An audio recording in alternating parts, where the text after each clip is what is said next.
Welcome to Genuine Humans, exploring the stories behind the great marketing leaders of our time and hearing how their journeys have influenced the brands they've built.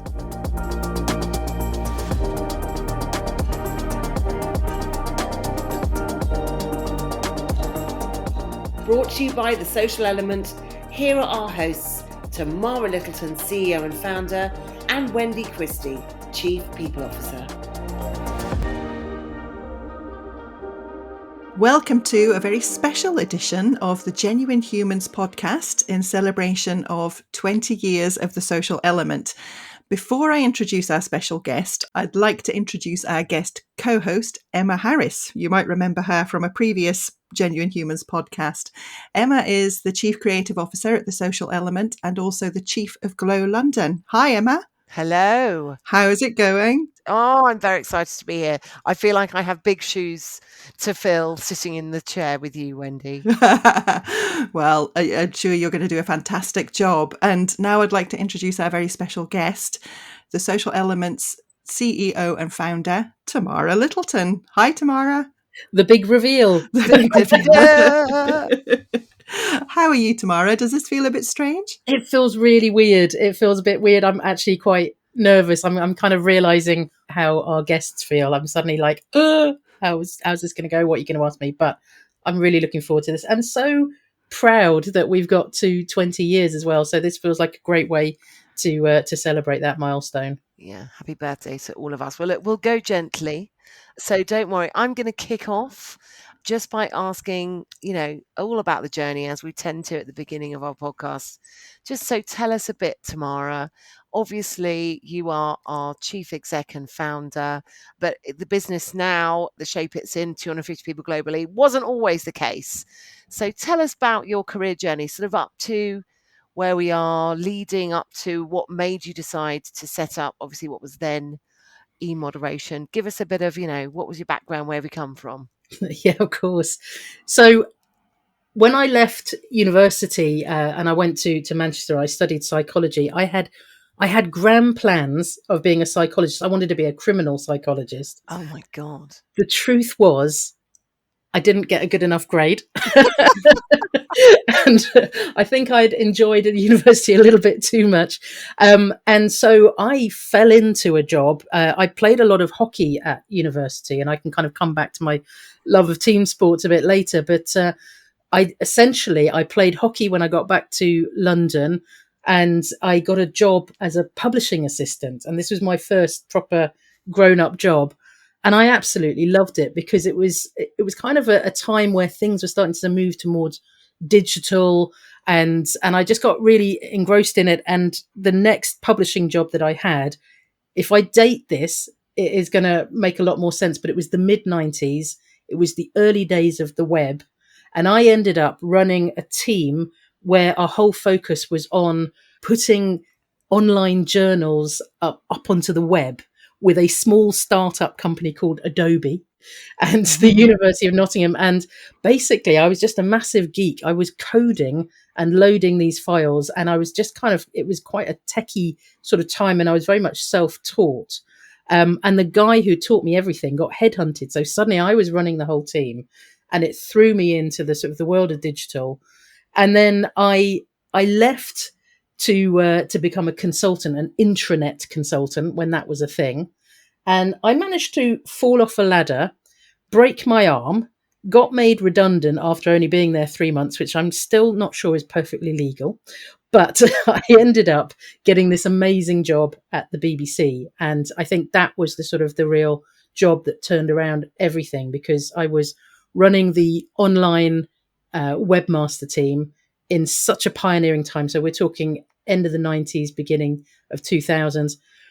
And everything was going on, but community was starting to become bigger. So online virtual worlds, forums, all that kind of stuff. And I just had this vision that brands would need to go into the online community space, and that they would need help and they would need support in building those communities. And so I had the idea for e-moderation. I had the idea in 2000. I had the courage to actually set it up in 2002 after I was working at this company called Cello, which is a Dutch portal company, like a sort of a bit like AOL type thing. And they had great redundancy packages and offering voluntary redundancy. I thought, I have to do it. This is inside me. I got the startup bug, and I just knew it was a great idea, even though, to be fair, lots of people were telling me it was a rubbish idea. And I just went for it. I started the company, and it took a few years to really get off the ground. And if I just date it again, this was before Twitter, before Facebook, before YouTube. So I essentially started a social media agency before social media. Brilliant. So what year was that? 2002? 2002, yeah. Yeah, the year Zuckerberg started college. Well, exactly, yeah. And can I ask, did you get a tutu? I did get a tutu. You got a Desmond? I got a Desmond as well, I'm afraid. I got a Desmond. Look at us now. But yeah, it was amazing to like starting the company at that time, and to build it from nothing to, as you mentioned, Emma, over 250 people working all around the world. The early clients were, I was pretty excited because there were people like GE. We worked with Y&R agency, who sort of flew me over to New York to work on a Chevron project. And then, a couple of years later, we won Disney. We started off with these incredible American clients. And I think what was going on is that user-generated content became much more of a thing. Everything was focused about social media and marketing. And it's kind of ridiculous to think about it, but there was a time where there was only 3 companies in the world doing what we did. And literally the phone would ring and it would be, Nintendo ringing up, can we work with you? ITV, can we work with you? And, I didn't even know what outbound sales was for years because it was just all inbound. And, we're still working with incredible brands. We work with Peloton, Visa, Nissan, Oreo, Dr. Pepper, and it just makes me incredibly proud. But it's been one hell of a journey. I have to ask you, and I know we're coming to other questions, Wendy, but I do have to ask, I know this story and I think it's a great one to share.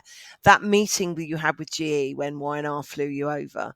Yeah, that was, Y&R flew me over to work on a Chevron project.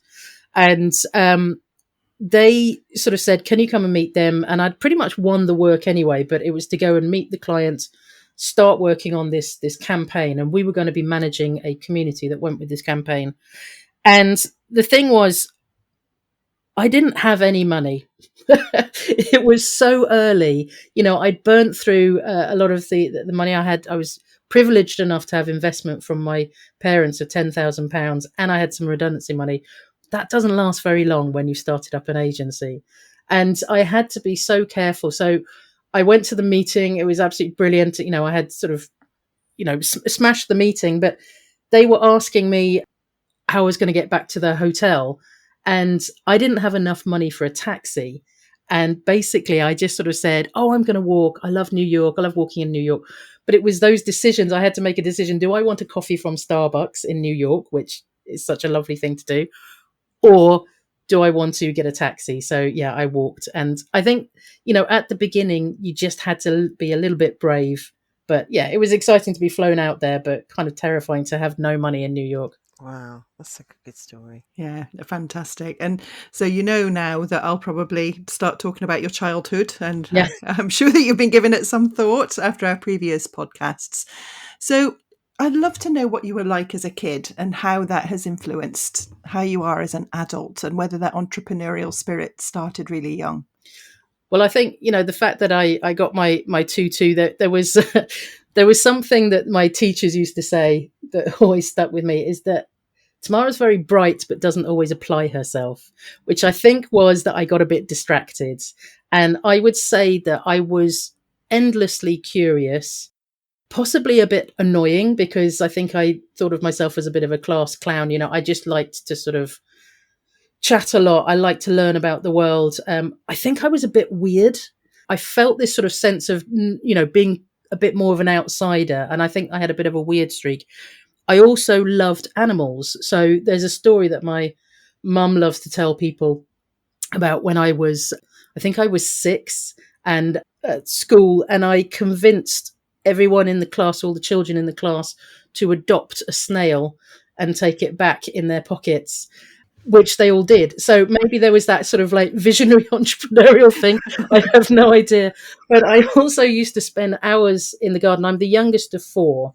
And I think when you're the youngest of four, you have to know how to entertain yourself.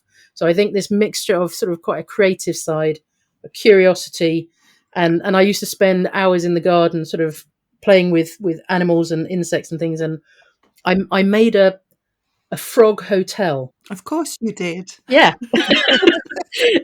And it even had disabled access because there were a lot of frogs that lost their legs with the hover mower as well. So, you know, I was kind of very inclusive from an early age. But yeah, I just liked creating things, making things, and I could happily spend a lot of time by myself. I've sort of spoken on the podcast before about how I'm an ambivert. So I have an extrovert side, but I'm also very introverted at times. So quite happy to spend time by myself. And am I right in thinking that you were quite into sports? Yeah, absolutely. So I mean, there is definitely a theme here. I discovered that I was quite a good goalkeeper.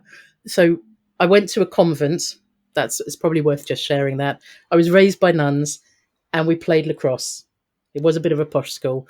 And I discovered that I was actually really good in goal because if I figured out that if I put on all of the equipment and said that I would be in goal, you didn't have to run around the whole pitch.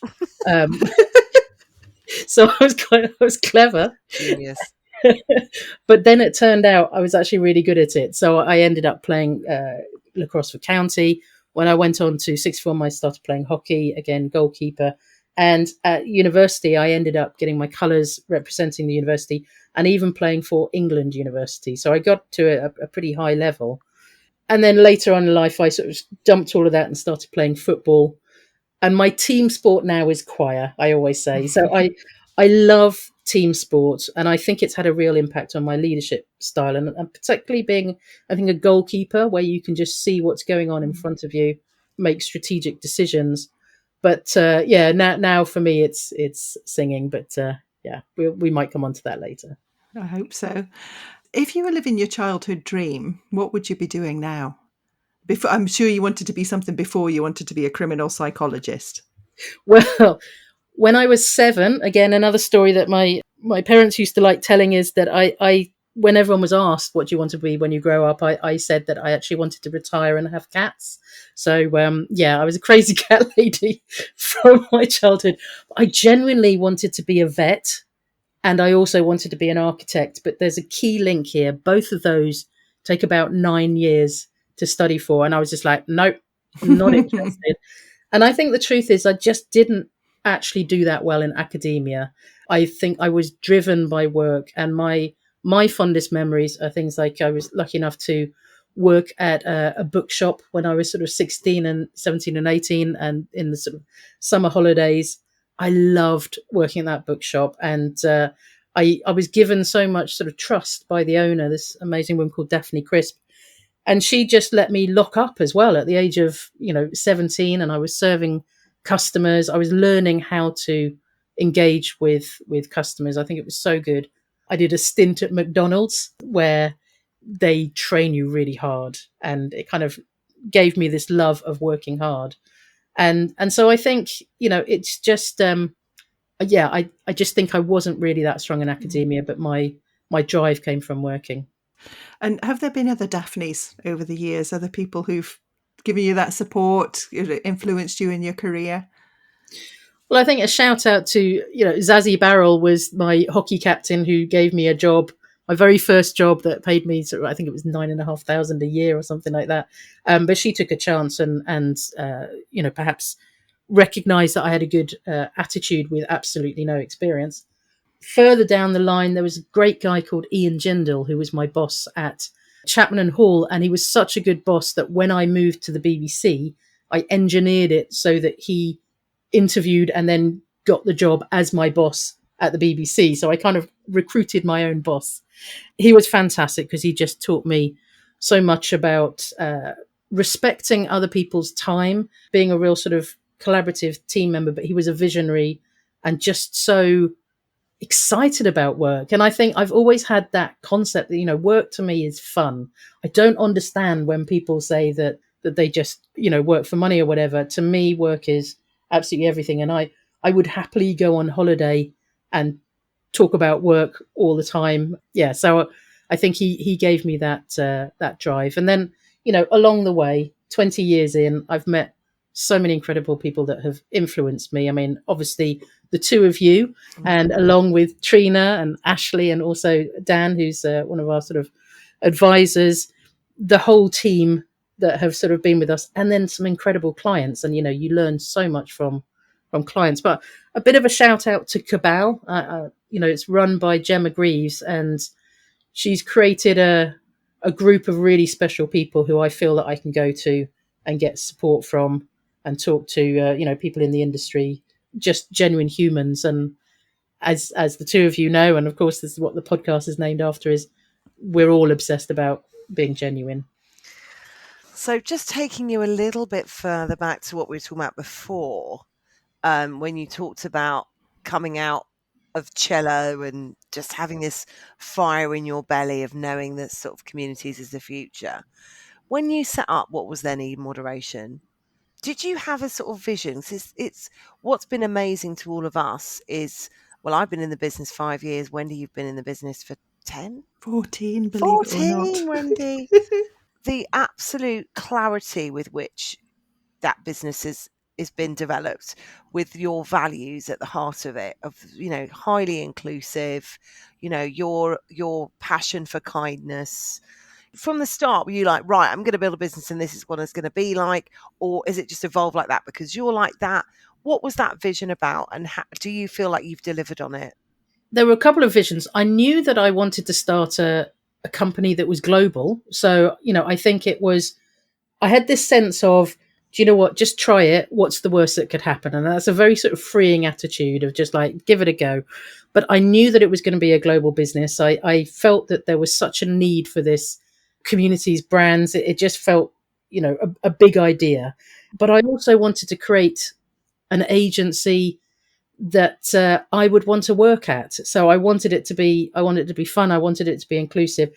And perhaps going back to that sort of childhood, I touched on feeling a bit like an outsider, not always fitting in, being bullied a little bit at this convent. Convent girls can be incredibly mean. And I didn't want people to go through that pain. So, I've set up an inclusive company that I'm slightly obsessed with people having a good time. And, it's one of my things that I want it to be kind. I want it to be a great place. So, and part of it is because that's what I want, but a lot of it is driven by, I don't want people to not feel included, if that makes sense. I love that you've taken your own experience and chosen it to make a difference. What, in terms of the industry we're in though, and I mean, I suppose the broader marketing industry, agencies don't always have that reputation in terms of sort of culture. What do you think needs to change in the industry to help make more businesses the way that the social element is? I think it is about that vulnerability from the sort of the leadership point of view. I think I don't know how to be different to how I am. And it didn't occur to me to be a different version of myself. And, I know that I'm sort of obviously quite vocal about being an out gay CEO as well. Why would I not be myself? And I suppose perhaps I didn't realize that there was this sort of big ego that sometimes people are, they run things differently. And I kind of look at it and think, okay, why would you do that? But so perhaps it is people being a bit more vulnerable. I would say that over the last few years, I have noticed that change. There are so many more people talking about sort of perhaps servant leadership, being, absolutely committed to your team and your staff, and being more honest and vulnerable. And, during the pandemic, people have had to open up more, and there is a focus on humility, vulnerability. So I think those are great traits for a leader that helps then create this a sort of company where people feel that they feel safe to be themselves. Personally, I think anyone who doesn't have that style of leadership perhaps won't be in business for very much longer, because I think the world has changed. Thank the Lord that it has. Yeah. And during the last couple of years, obviously, we've been in this sort of bonkers pandemic now. We're at war, the world, losing its head. How have you managed to maintain that sort of leadership style? What do you think has changed for you in the last couple of years, everything that's been going on? It was interesting because I think I was getting to the stage where that I had been perhaps not as involved into the day-to-day running of the business, and I was much more sort of out and about doing sort of speaking gigs, meeting people, lots of lunches and chatting, which is what I love to do as well. I think when lockdown started, I felt this umbilical cord, I suppose, that I had to be back right in the thick of it, leading the company very, very closely. But it wasn't, I didn't feel like I was on my own. I've always felt so supported by my incredible exec team, of course, including the two of you. And Wendy, I think a big shout out to your role in this as our chief of people and the guardian of our values and culture. It felt so natural that the sort of the two of us, we just sort of got our heads together and said, well, how are we going to do comms? Because obviously you head up sort of internal comms, but there was a group effort of we just knew what to do, which was be there for our team, be there for our clients. We were doing daily briefings. I still can't quite believe. I think we were doing it for like 3 months or something. It was quite a while, yeah. And it became, it just became so important to stay that connected to our team. And I think our relationships with our clients changed a lot as, we were there. Your phrase is always shoulder to shoulder.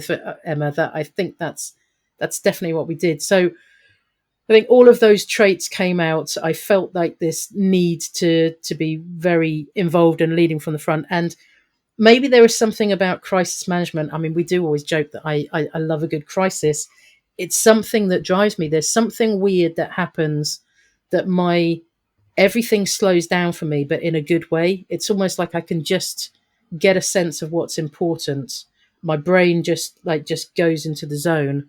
And, I started, as you know, I co-founded Polpeo with Kate Hartley 8 years ago, which is our crisis simulation platform where we help brands prepare for going through a crisis. So perhaps having spent the last 8 years doing crisis simulations, learning from so many incredible brands about how they approach things, I didn't realize at the time, but I've been going through a master's degree in crisis over the last 8 years that perhaps put me in a good position to lead from the front.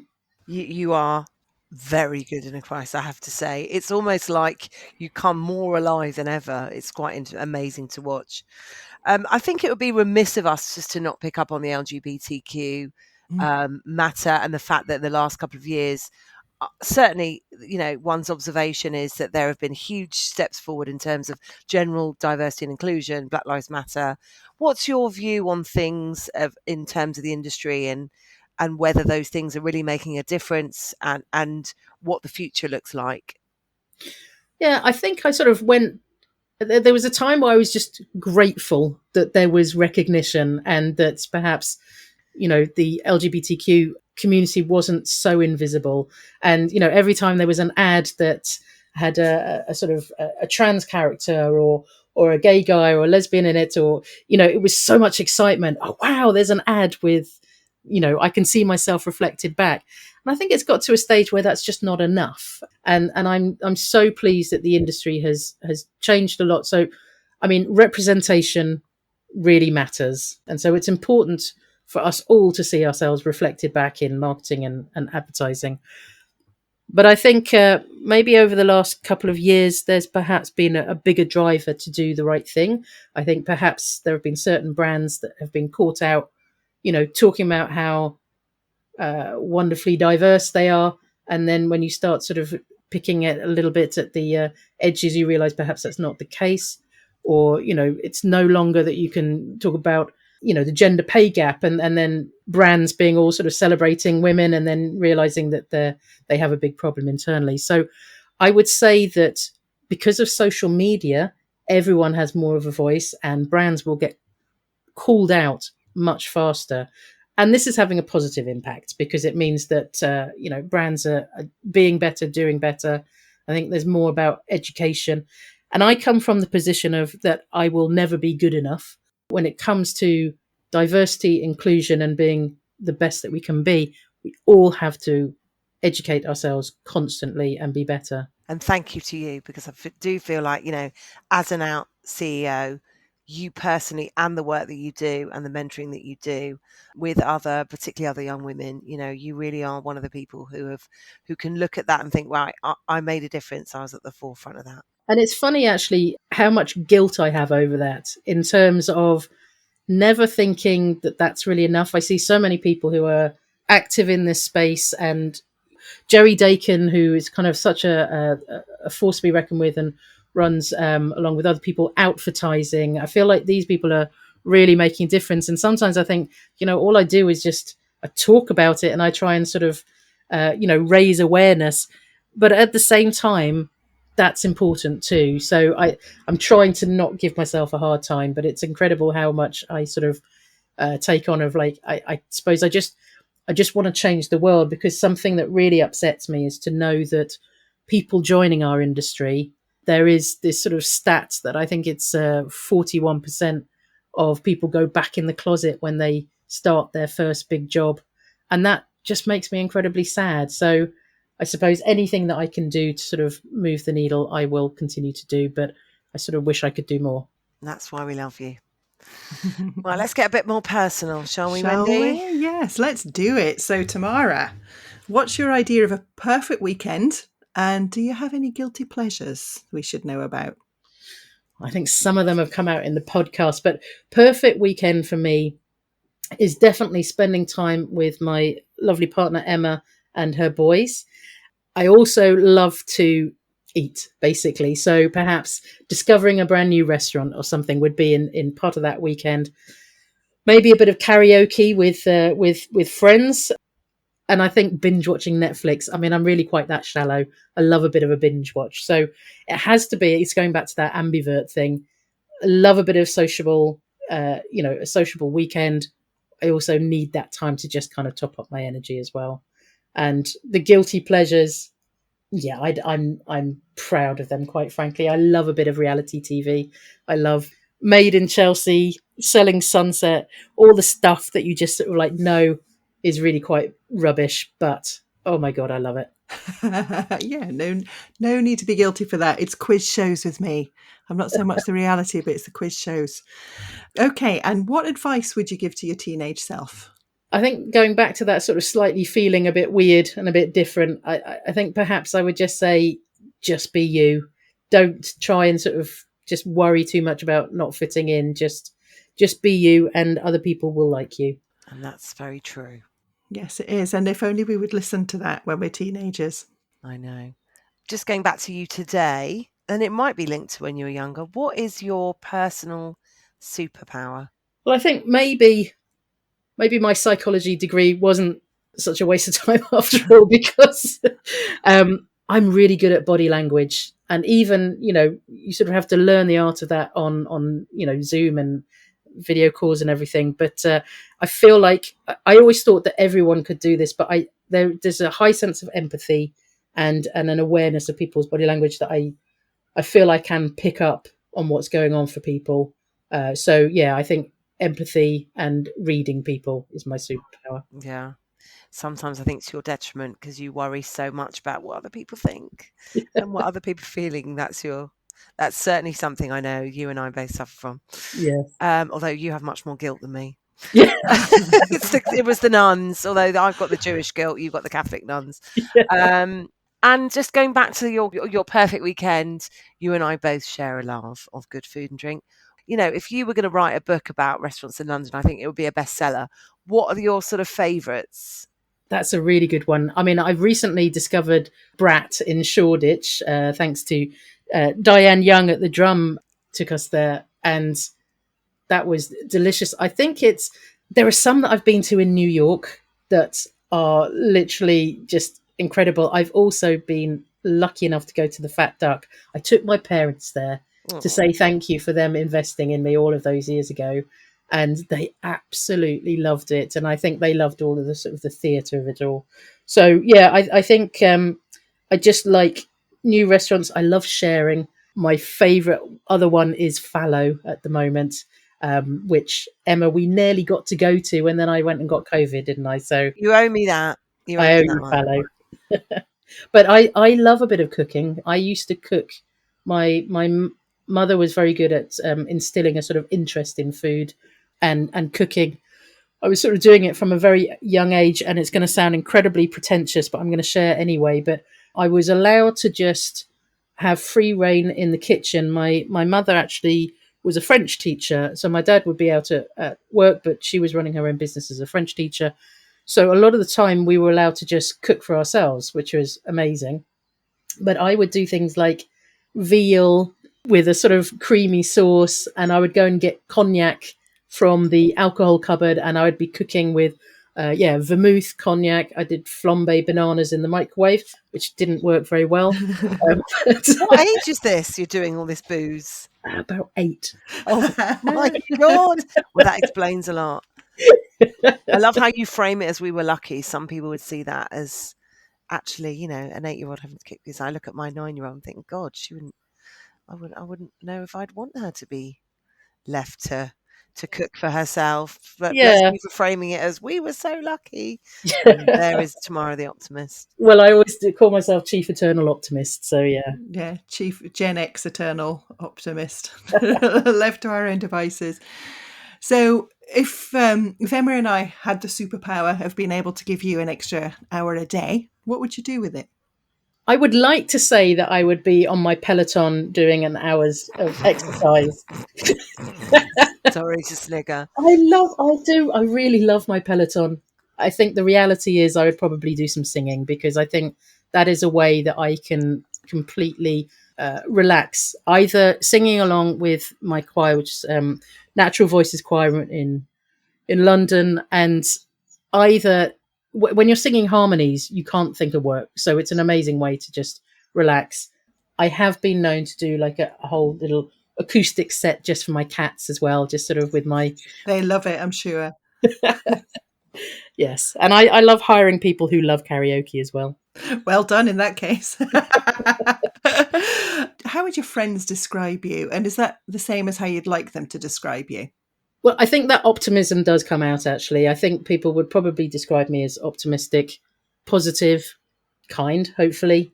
Probably a bit obsessed with work. I have various ex-partners who have told me the same. And a lot of friends know that about me. But it's difficult. I think, when you're obsessed with work, it doesn't feel like a chore. It's really quite a passion. I'd like to think that they would describe me as occasionally witty, like my father, but I can't be. I can't push people in that direction. I think you're hilarious. I think you are, yes. And just going back to the singing, people don't know this about you probably, but your house is quite well set up for karaoke. So tell us a little bit about that, and then give us, I know it might be difficult, but maybe your top 3 karaoke songs. So, no, you're absolutely right. So it used to be an old drama school, and it has a stage still in my house, which I put to very, very good use. And I also have my choir occasionally come and sing there as well. So, it's a great way to relax. And I kind of think, why doesn't everyone have a stage in their house, right? But my karaoke songs, it's quite niche. Often gay men. So there's Will Young, George Michael, Eurasia. Those would be my sort of like go-to songs. If I'm going to be really showing off, it's Je ne regrette rien by Edith Piaf in French. I do need the words up on the screen, obviously, but that's my bring the house down one. Does your mum give you notes on your accent? She did. She's because she's as I said, French teacher. She's half Swiss. I've got a good French accent. I'm not very good, actually, with my French vocabulary. It's gone over the years. And in fact, this is quite revealing. She made me take my French O-level twice because I didn't get a good enough grade, and I wasn't very good for her marketing. Wow. But you know what? I've got a better result as a... So there you go. I can sing Edith Piaf as a result of that. And we have heard that many times. We haven't have indeed, Wendy? and it is amazing. It is that warbly voice you do. I don't know how you do it. So, Tamara, I think we've got an amazing picture of you. I mean, we already had one, but hopefully the audience have really got a flavour of what an incredible person you are. And it really is an honour and a privilege. And I speak for Wendy and myself to both work with you and be a friend. What would you like your legacy to be? Pinging forward for a few years, those boys that that you spend a lot of time with, Emma, and the business and the industry and the LGBT community. What's that legacy going to look like? Oh, that's a big one, isn't it? I mean, is it going to make me sound very shallow if I say that I want to have a karaoke yacht at Cannes? Not to me. No, named after you. Yes. That's there every year. Love it. Do you know what? I think, I'm so passionate about what I do, and 20 years, it's a big deal, and I'm so grateful to be surrounded by such a talented team, and the exec team, the wider team, everyone, we're based all over the world, and they're truly exceptional. And I think, that team, I suppose, is my legacy. One of the advantages of creating a company is you get to hire people, and see them grow and see them develop. And, all of the people who've been part of the social element along the way, and, some who've left and gone on and started their own companies or joined at other amazing places, they are the legacy as well, because they kind of went through and they were part of it, and and some of them come back to us as well, which is incredible. But I suppose that is something that it's when you start a company, it is like a baby, and now it's a 20-year-old adult, and I just want it to keep going and continue to help amazing clients, continue to grow, continue to be passionate and attract amazing people. So yeah, I guess the company is my legacy.